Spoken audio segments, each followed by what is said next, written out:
akan membahas tentang nafdar, navigasi darat. Apa itu navigasi darat? Navigasi darat adalah ilmu yang mempelajari cara seseorang menentukan tempat dan memberikan bayangan medan, baik keadaan permukaan serta bentang alam dari bumi. Di dalam navigasi darat membahas tentang dua hal. Yang pertama yaitu peta dan yang kedua adalah kompas. Secara istilah, peta mempunyai arti gambaran permukaan bumi yang ditampilkan pada suatu bidang datar yang diperkecil menggunakan skala tertentu. Di dalam navigasi darat, peta yang sering digunakan adalah peta topografi.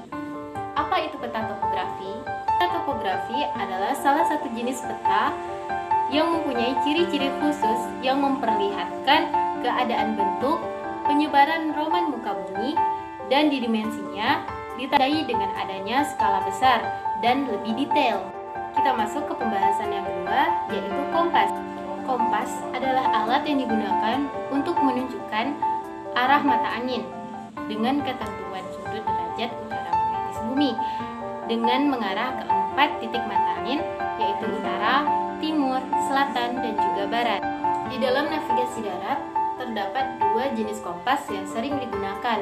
Yang pertama yaitu kompas bidik dan yang kedua yaitu kompas orientering. Sekian penyampaian materi tentang navigasi darat dari saya. Semoga apa yang saya sampaikan bisa bermanfaat bagi kita semua.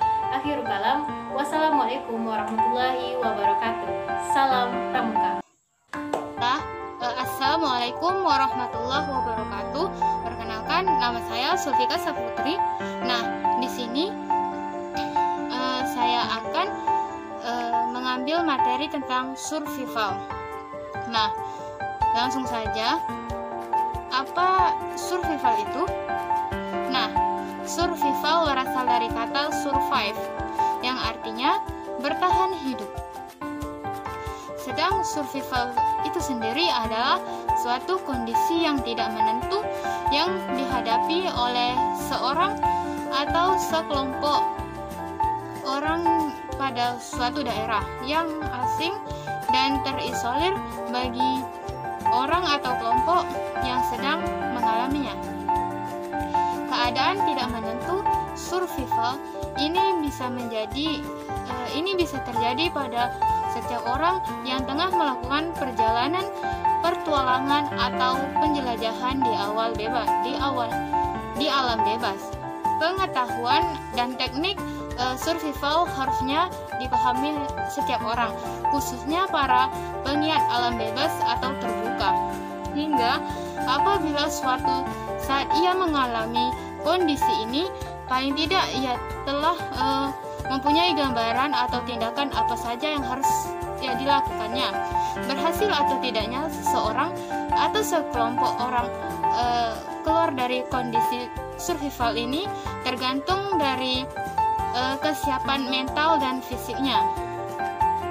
Survival individu berada pada daerah survival seorang diri. Selain menghadapi masalah teknis, juga mengalami masalah kejiwaan.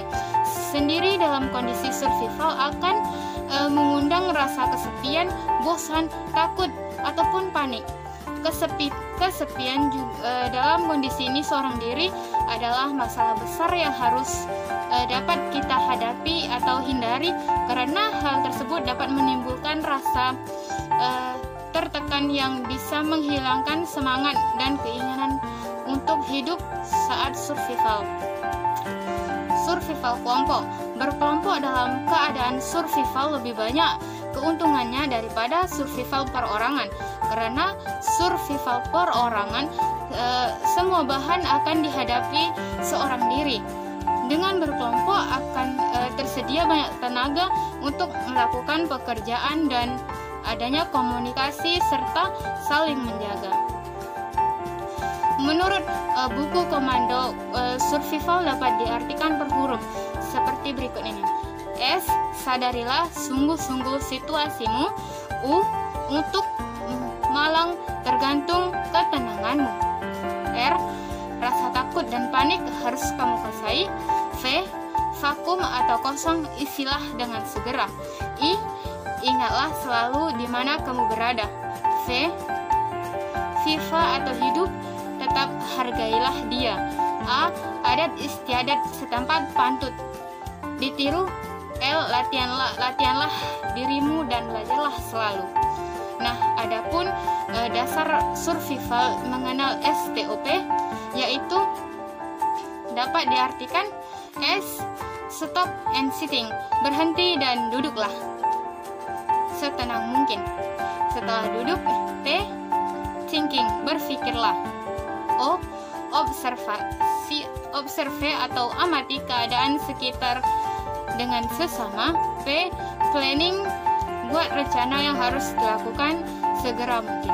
Nah, setelah melakukan berhenti, kemudian kita duduk.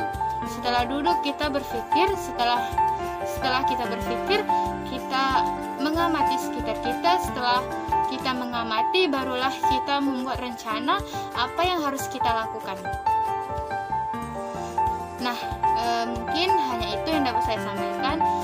Jika terdapat banyak kesalahan, saya mohon dimaafkan. Saya akhiri dengan wassalamualaikum warahmatullahi wabarakatuh.